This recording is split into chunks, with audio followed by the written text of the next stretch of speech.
Hello there, my name is Dane Duval, and we are going to make a presentation today called Let's Talk About Dementia.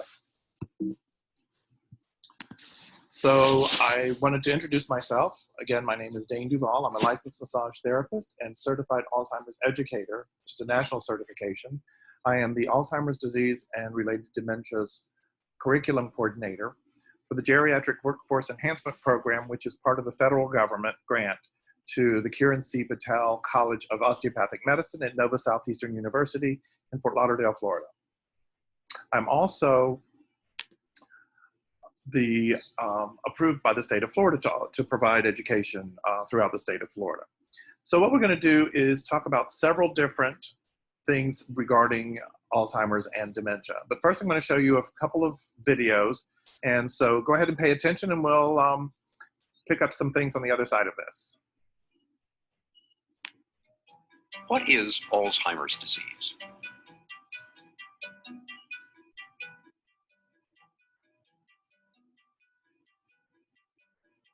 Alzheimer's is a slow, fatal disease of the brain affecting 1 in 10 people over the age of 65. No one is immune. The disease comes on gradually as 2 abnormal protein fragments called plaques and tangles accumulate in the brain and kill brain cells. They start here in the hippocampus, the part of the brain where memories are first formed. Over many years' time, the plaques and tangles slowly destroy the hippocampus, and it becomes harder and harder to form new memories. Simple recollections from a few hours or days ago that the rest of us might take for granted are just not there. After that, more plaques and tangles spread into different regions of the brain, killing cells and compromising function wherever they go. This spreading around is what causes the different stages of Alzheimer's. From the hippocampus, the disease spreads here to the region of the brain where language is processed.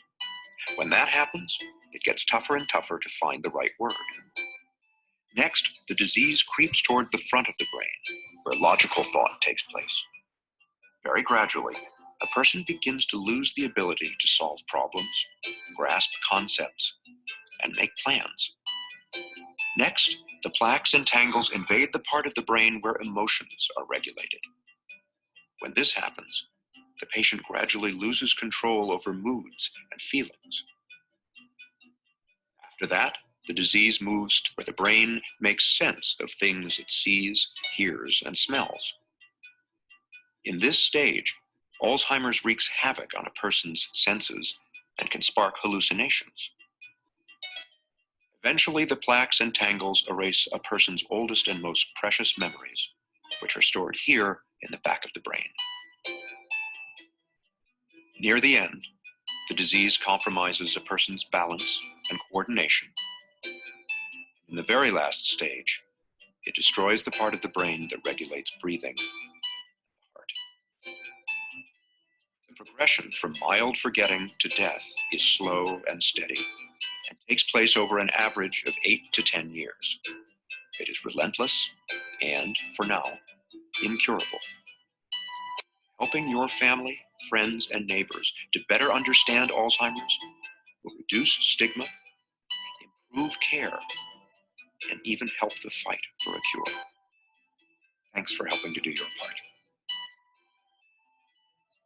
Learn more at www.aboutalz.org.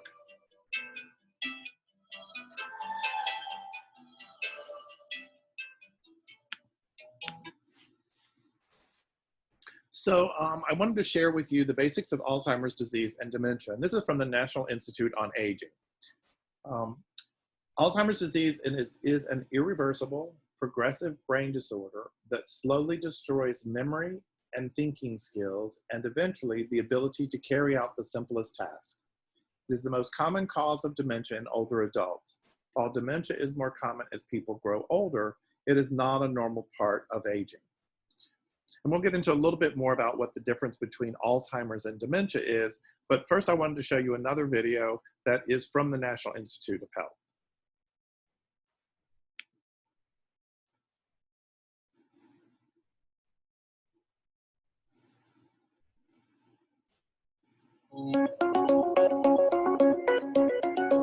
In healthy people, all sensations, movements, thoughts, memories, and feelings are the result of signals that pass through billions of nerve cells or neurons in the brain. Neurons constantly communicate with each other through electrical charges that travel down axons, causing the release of chemicals across tiny gaps to neighboring neurons. Other cells in the brain, such as astrocytes and microglia, clear away debris and help keep neurons healthy.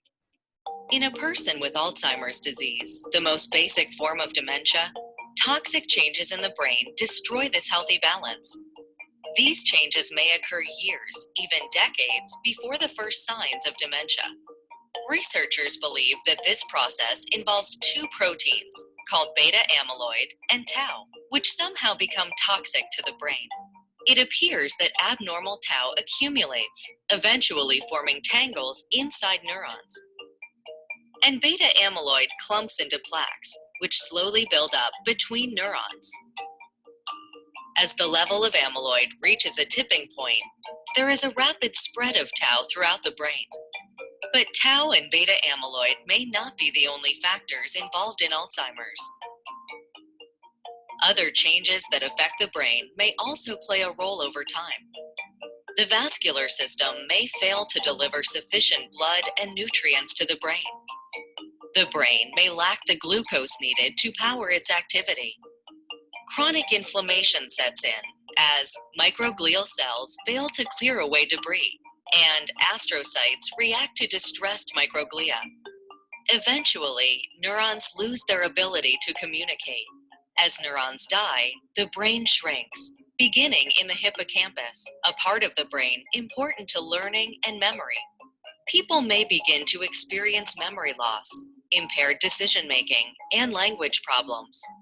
As more neurons die throughout the brain, a person with Alzheimer's gradually loses the ability to think, remember, make decisions, and function independently.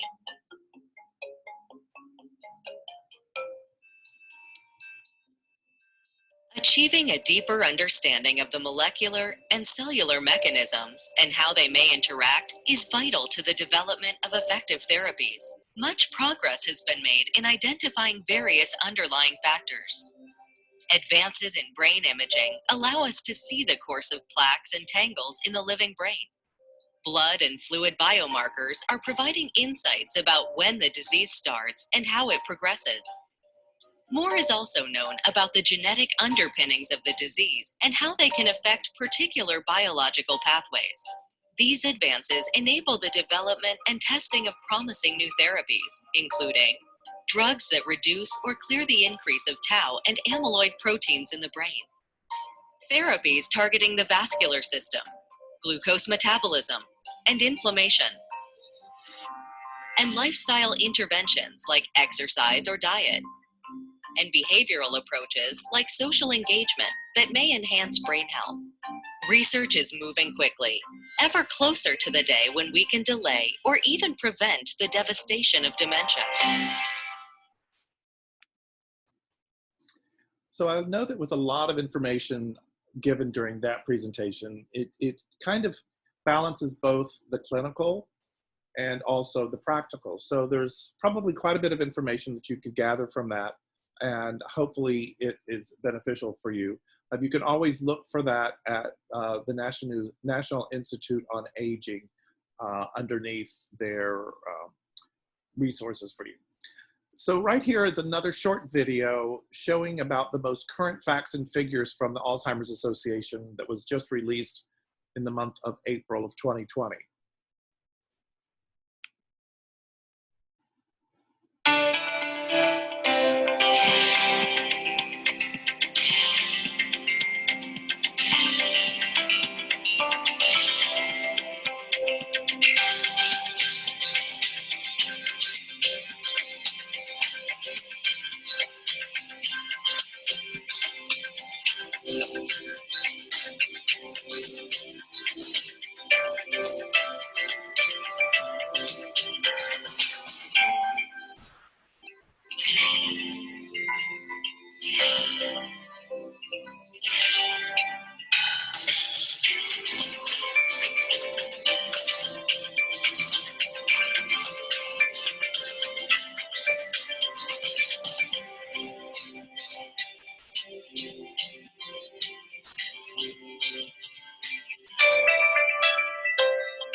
So I know that there was a lot of things thrown at you there. So I wanted to provide that in a still form. So basically, what I want you to realize is that there's more than 5 million people in America that are living with Alzheimer's disease. Now, we estimate that that's probably getting closer to 6 million people. Keep in mind that that is also including early onset Alzheimer's, which means sometime before the age of 60. It usually shows up anywhere from 45 to 55 years of age. That's something that we're starting to learn more and more about.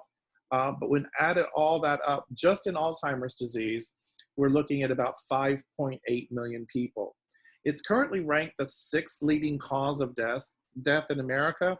However, there's a lot of researchers that believe that if we were to change the forms that medical examiners use to report deaths, and if it showed that Alzheimer's disease was a contributing factor, that would actually go up to the 3rd leading cause of death.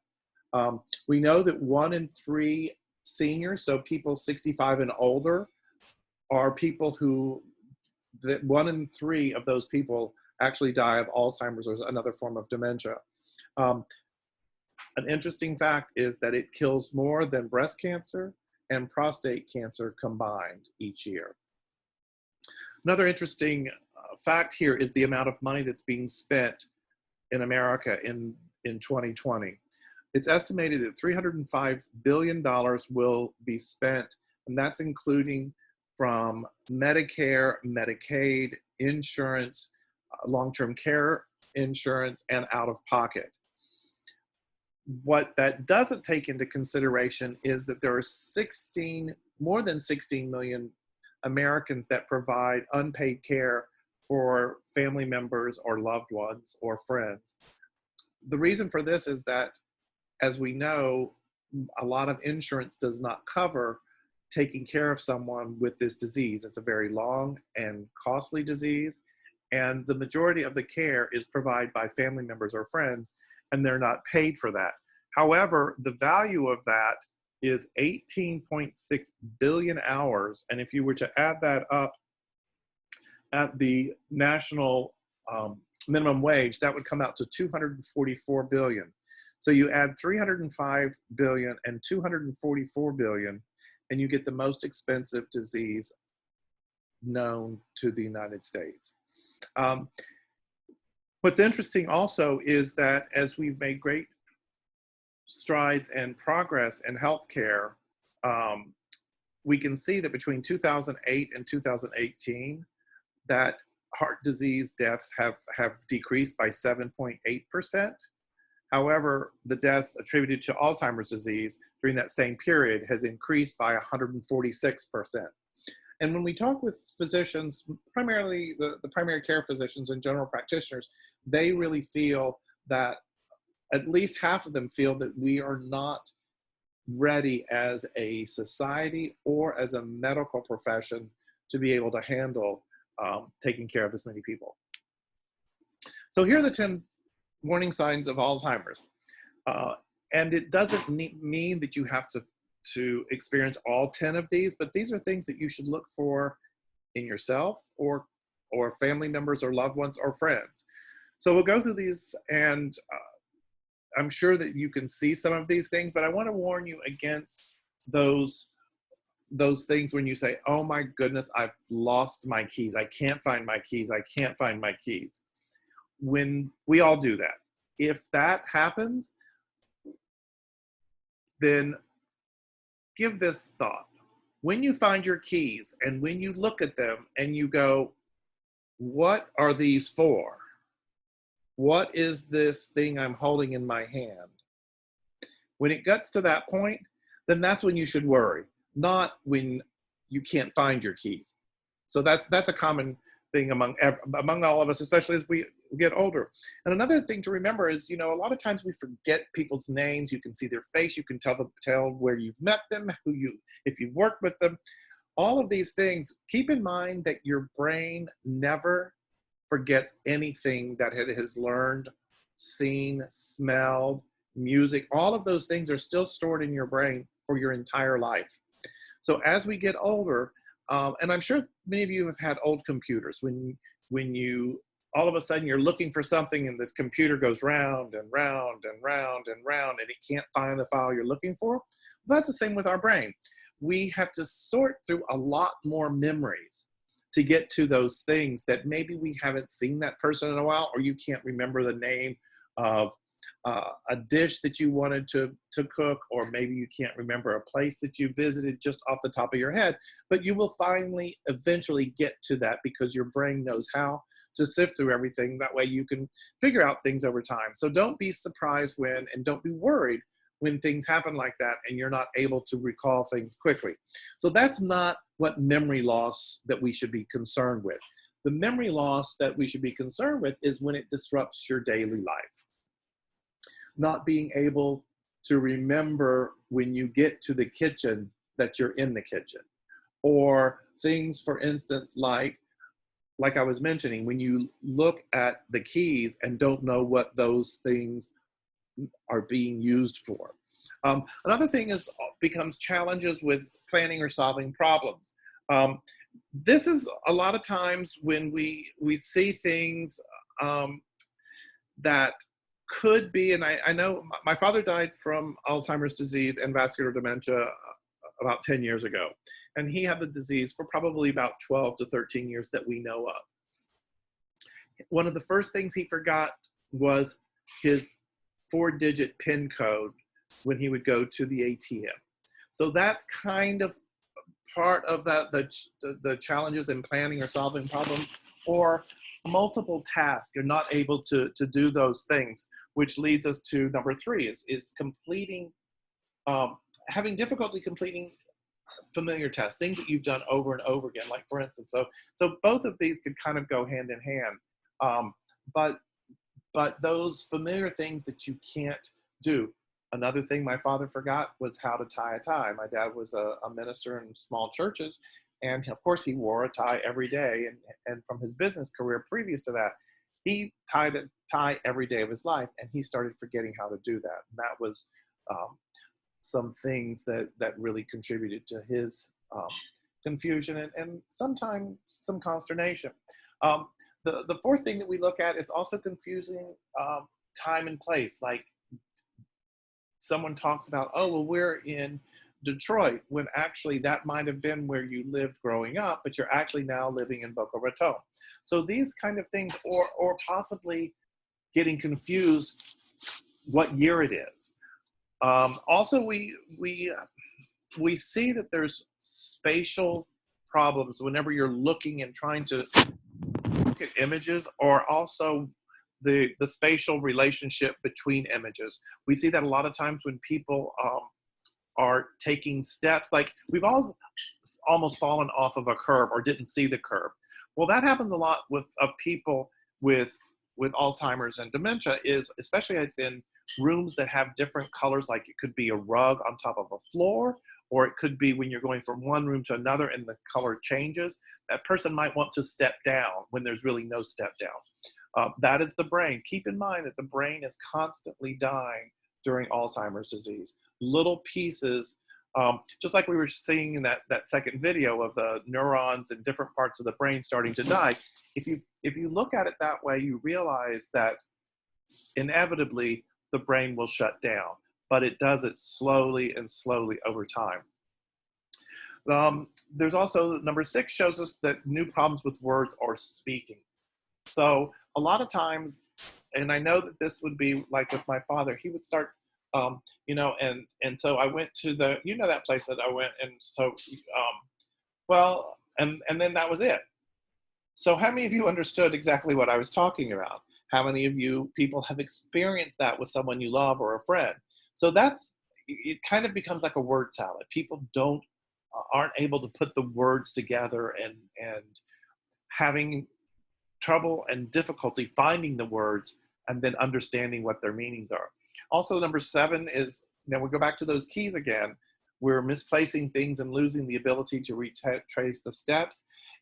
This is on a constant basis. This is where everything seems foreign, and also many different things are just, you can't find them. When I talk to my colleagues who work in skilled nursing facilities or assisted living or memory care, I always ask them, if your stapler is missing from the desk, I'm sure that you know that there's someone who knows exactly where that is, and it would be one of the residents.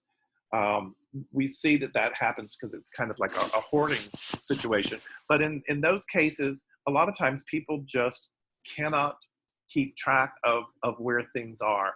And we see this especially on people who are very independent, and they don't want to admit that they keep misplacing things. Number 8 is a very serious one because it's decreased or poor judgment.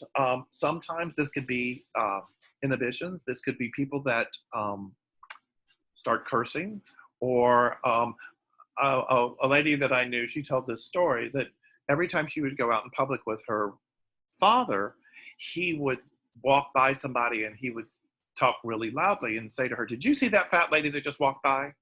Or would sit down at a restaurant and said, "You know what? I don't think you're doing very good with the service. Could you find somebody else to come and take care of us, because this isn't right." So my colleague, she said that over time she didn't want to feel embarrassed for her father, but people didn't know that he had Alzheimer's disease. So she had T-shirts made up that said, "Please forgive my father, he has Alzheimer's." And so that made it a lot easier. But you see this decreased judgment or poor judgment or those kind of things. Again, remember, the brain is dying. This is not the person doing that, it's the disease.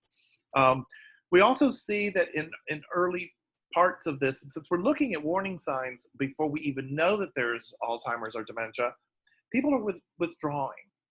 They might not be doing as well at work. They might not want to go to social activities. That can also go hand in hand with depression, but depression and Alzheimer's disease do go hand in hand. So it's kind of hard to which of those to attribute the social withdrawal. And then we also see changes in mood and personality. This isn't always a harbinger of Alzheimer's disease. It's you really see this in some of the other forms of dementia, but it could be that's a warning sign that you should take a look at if they are not under any undue stress. However, the disease itself will cause stress. So that's just something to look at in those. So these are a good list, and I've actually spent quite a bit of time on this because I think that we automatically assume the worst. This does show you several things to look for in your loved ones, and I think it will be helpful. And the Alzheimer's Association does a really good job of helping us identify these things. So is it Alzheimer's or is it dementia? So if you look at it this way, dementia is like an umbrella term. We know that there's over 100 different types of dementia, and Alzheimer's is just one of them. Alzheimer's is the most common cause of dementia, or the form of dementia, and we're having a hard time really figuring out exactly all of this. And all of these facts and figures actually are extrapolations of things by taking a small sample and extrapolating over the course of the entire population of the United States. But we also know that, so anywhere between 60 and 80%, we usually try to sit at around 2/3 of all dementia is Alzheimer's disease. But the other types that we're looking at is vascular dementia, which is the second most common form of dementia. And it is often paired with Alzheimer's disease. Vascular dementia is, and I'm sure many of you have heard of people say, well, my mom had a mini stroke, or my husband had a mini stroke. And it's usually not one, it's usually several. So those are something that causes the lack of oxygen in the brain just a little bit, and we're seeing that can also create irreversible dementias. The other ones here, dementia with Lewy bodies, that is the form of dementia that Robin Williams had, which he committed suicide over. It has a lot of different type of, this is the one that really does show huge swings in moods and personality changes. And then there's also frontal temporal dementia, which is usually a much younger, usually presents between the ages of 45 to 55. And it's similar but different. And then there's early onset dementia. Now, this one, we're trying to understand more and more about this because this is the truly genetic form of dementia. There is a high percentage of children of people who have early onset. It can be passed on to their children. And also, it is a much quicker demise. People who have early onset dementia usually die anywhere from 5 to 7 years, as opposed to with Alzheimer's disease, it can be anywhere from 10 to 15 years once signs and symptoms start showing. But also keep in mind that researchers are saying that before these signs and symptoms present themselves, that Alzheimer's disease could be presenting in the brain for up to 20 years before we even have any idea that a person has Alzheimer's disease. So I definitely wanted you to take a look at some of these things. So we've got causes and effects. So we don't know what Alzheimer's disease is. It's a syndrome. It can be a combination. They're thinking it might be several different subtypes. Some people are referring it to as type 3 diabetes because there's some glucose problems in the brain. But basically, we know that it's damage to brain cells. That is the number one. That is what it's doing. It's damaging and killing off brain cells.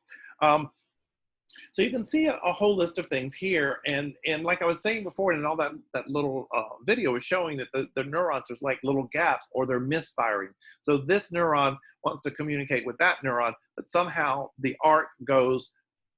It's almost like a football has been overthrown, and now that miscommunication, and that can happen with communication with each other, with us and the person that we know that's living with dementia. It affects people's thinking and their behavior and their feelings. Those are things all affected by Alzheimer's disease. Different parts of the brain are affected, and so therefore you are going to have either communication or personality change or inhibition or poor judgment or lack of being able to solve problems, or even being able to eventually toilet themselves, shower, get up out of a chair, out of a bed, which means that you're going to have to be able to provide round-the-clock care for someone. Also, too, that like I mentioned about these different regions of the brain, that can be the memory, the judgment, and eventually movement. There's one thing that I want you to realize, that people can remember way, way long ago, like maybe what dress they wore to the prom or what their first car was, and they can tell you all about it, but they can't tell you that they even had breakfast this morning, much less what they ate. So the short-term memory, or that they went to the store with you yesterday, or that even who you are today. So those are the things that we're dealing with. But one thing that we're finding is, and many of you might already know this, is the fact that music plays a very vital role in memory throughout the entire disease process.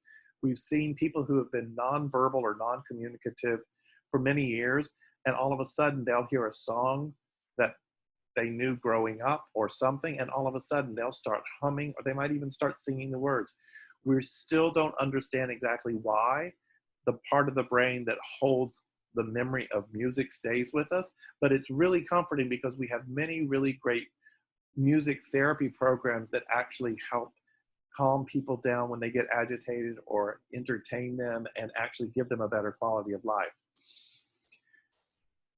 I can't stress this enough. Get a diagnosis. And you say, why? Why would I get a diagnosis? Or why should I get a diagnosis for my wife? Why should I get one for my mother? Number one, some conditions might not be dementia. Here's just a few lists of things: depression, thyroid problems, medication side effects, vitamin deficiencies, and alcohol abuse. All of these can lead to what presents as dementia. Case in point, I have a really good friend of mine, and several years ago, after having visited her and her family, and her dad was there, she called me up and says, "Dane, my dad has Alzheimer's." I go, "Okay, no, he doesn't have Alzheimer's." "Well, He's forgetting things when I call him. He's really confused. He knows it's me, but when I start talking to him about things, he's confused as to what day it is and things that he's always been very sharp. So anyway, I said, okay, first of all, I saw your dad a month ago. So I know that your father doesn't have Alzheimer's disease. Alzheimer's disease does not present itself quickly and over time. It just like it doesn't happen overnight. It does present very slowly and over time, and it's a gradual decline. So I said, what I want you to do is make sure that get him first to his primary care physician. Let's run all, do his regular blood work, and let's find out maybe there's something else going on. I really don't believe that this is Alzheimer's disease or any other form of dementia. 2 weeks later, she calls me back. She goes, thank you. My dad had a thyroid problem. He took pills. He's on a regimen for his thyroid, and he's back to playing golf. And so thank you, because now imagine this. What if she had just assumed that her dad had dementia? Never got a diagnosis, never went to the doctor to find out what was going on. And they would have just gone down the path of assuming that he has dementia. And I'll tell you, there's a lot of people when that happens, they avoid doctors. They don't want to go to a doctor. Even if they're ill, they avoid doctors at all costs because they're afraid that they're going to get the true diagnosis.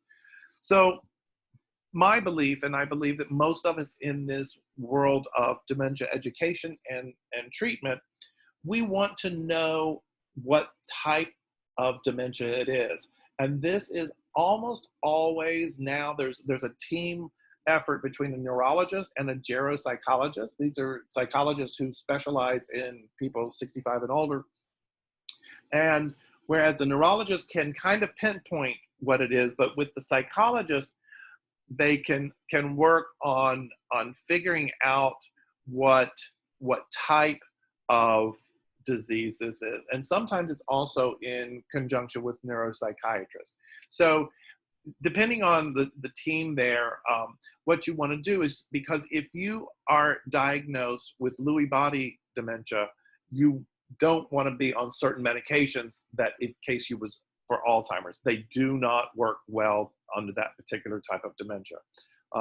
And drug therapies are a whole other thing that I'm really not going to get into at this point. It's a personal thing. But anyway, it also allows you to make plans for the future. Wouldn't you like to know what to expect? Now, we don't know step by step, but you want to make, and I hate to say that, put your affairs in order, but that's what you have to do. This is a disease that has no cure. No one has yet said, I'm a dementia Alzheimer's survivor. Many of us are cancer survivors, but there is nobody who says, I have survived Alzheimer's. I no longer have Alzheimer's. That doesn't happen. And you don't know when that's going to happen, but as long as you are capable of making all of your own decisions, or your loved one is capable, those conversations need to be had while the person is still legally able to make those decisions. And then you can set that up. So for the time when that person can no longer legally make those decisions, they've already been made. So, as I just mentioned, there is no cure. There are no treatments that stops or slows this progression. The drugs that I always, this is a little bit political, but it's coming from a personal standpoint because of what happened with my father. I will tell you that the drug treatments that are approved to treat dementia, Alzheimer's disease specifically, it's only effective in about half of the population that take them. In some people, they have terrible, terrible side effects, and that was my father. The one problem is that since they're not treating the disease, they're really just managing behavior symptoms. And we can do that through non-pharmaceutical and non-pharmacological interventions, but it takes a team to do that. As you can see here, it's a lot of hands-on, time-intensive, person-centered care by family members and friends. This requires, at some point, round-the-clock care for the loved one or friend. No drug is going to help that. It might It might help exacerbate things, might make things worse. It might make things better. That's a personal decision that you have to make along with your healthcare providers. But I will tell you this: that if people who and it's not indicated to stay on these medications until till the cows come home. There's supposed to be a specific time that these are approved for Alzheimer's, people living with Alzheimer's.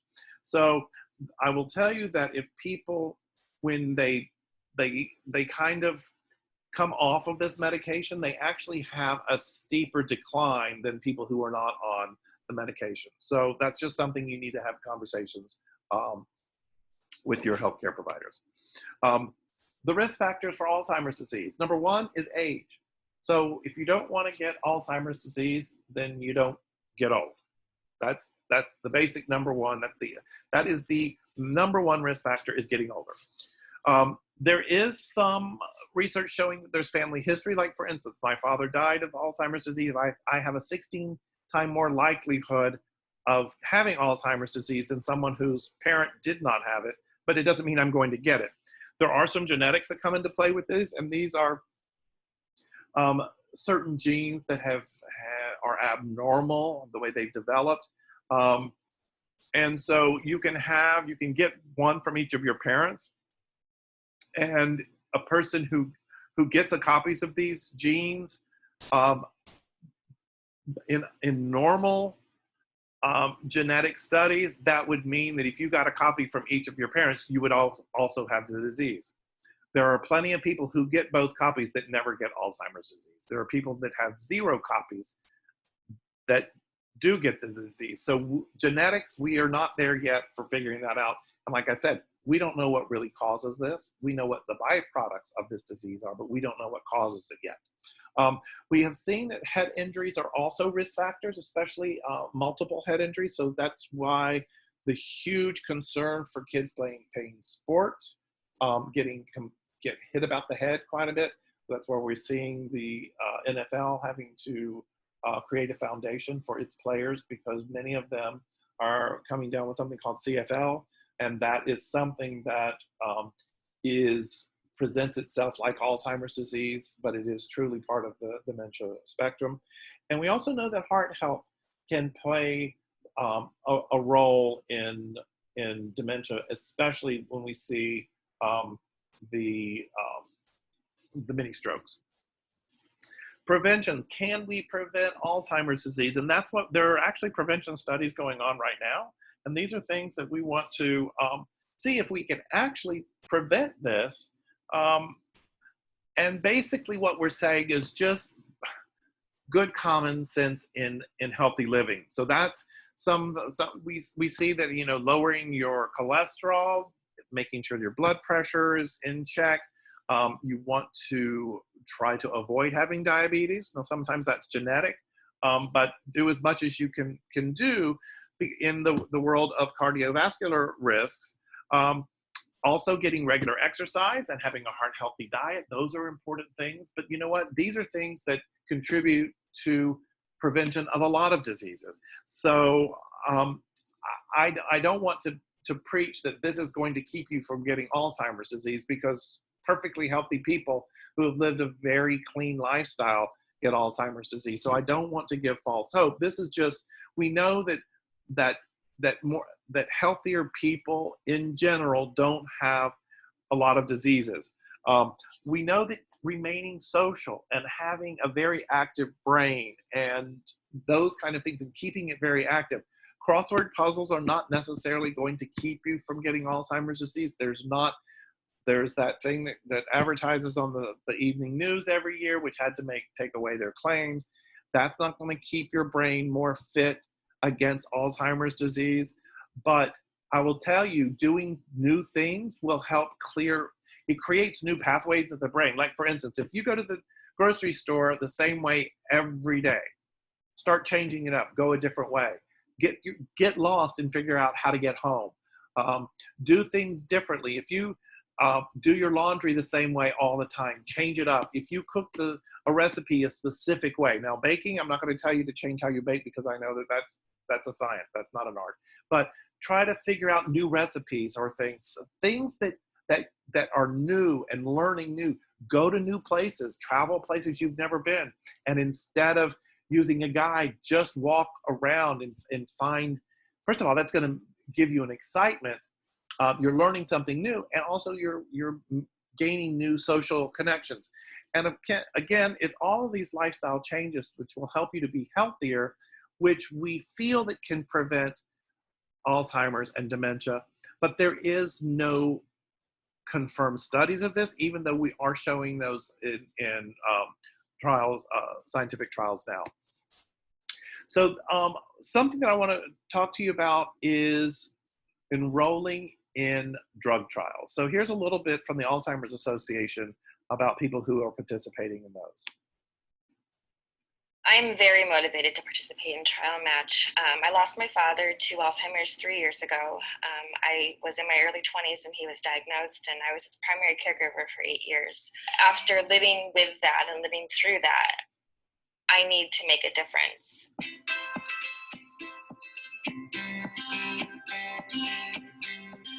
My first impression of Trial Match was, oh my goodness, I had no idea that there were so many different kinds of trials going on. Looking at this disease from many different angles. And so that meant that there were lots of different opportunities. In science and clinical studies, we want more people, all ethnicities, all genders, to participate, because clinical characteristics of a disease may be different in one group when compared to another, and the way a drug responds may be different from one ethnic group to another and from one gender to another. So it's very, very important that people of all genders and ethnicities participate. There are hundreds of universities and hundreds of researchers, and they have taken all of this information and compiled it in one place that's easy to navigate, that can serve both for caregivers or family members, for the patient, and for healthy volunteers. They can all go to this one site. So I think it's just a great springboard for getting where we need to be. Alzheimer's doesn't discriminate. It affects people from all backgrounds, all genders, all races, all socioeconomic backgrounds. And so they really need people, a wide variety of people, so they can look at any trends or any risk factors or lifestyle factors that might contribute to Alzheimer's disease. There's no pressure to enroll in a trial. No one strong arms you. It's an invitation to participate, and everyone should consider participating, because we're participating in something that is monumental. We're up against a terrible disease, and it's going to take many, many people to come together to find a cure. And so we can all be part of that cure by enrolling in a clinical trial. I'll tell you, to be part of a solution for this disease is just incredible. It's empowering. I mean, those people not only cared about the clinical trial, but they cared about me. When I first got diagnosed, I kind of felt like a victim, and being able to be part of a clinical trial or being part of a study was empowering, and it felt like I was able to take my life back and be able to do something. It's not just about hoping for a cure. It's about helping to make a cure possible.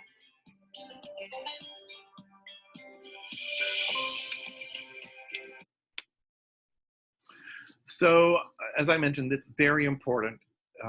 We need more and more people so that we can understand better how the drugs that are being developed will help find a cure for this one day, or at least an effective treatment. So here's the information. You can either go online to this address. I'll leave this up for a while. You can actually email them, or you can actually call this number. So there's information on drug trials, and we're going to have some more resources coming up shortly. And here they are. So I'm going to leave these up for you to see. In the state of Florida, we have the ADRCs, which is really great. It's really great resources for people living with Alzheimer's disease and dementia, and also their family caregivers. If you want more information, the U.S. government has a lot of really good, that video that I showed you earlier, a lot of statistics come out. So you've got from the Department of Health and Human Services, you've also got the National Institute on Aging. They all have brochures that you can request, but there's a lot of really good information. Of course, the Alzheimer's Association, if you need help, they have an 800 number that's staffed 24 hours a day. They can put you in touch with local resources, as does the Alzheimer's Foundation of America. They don't get as much publicity. They're not as large an organization, but they're just as effective.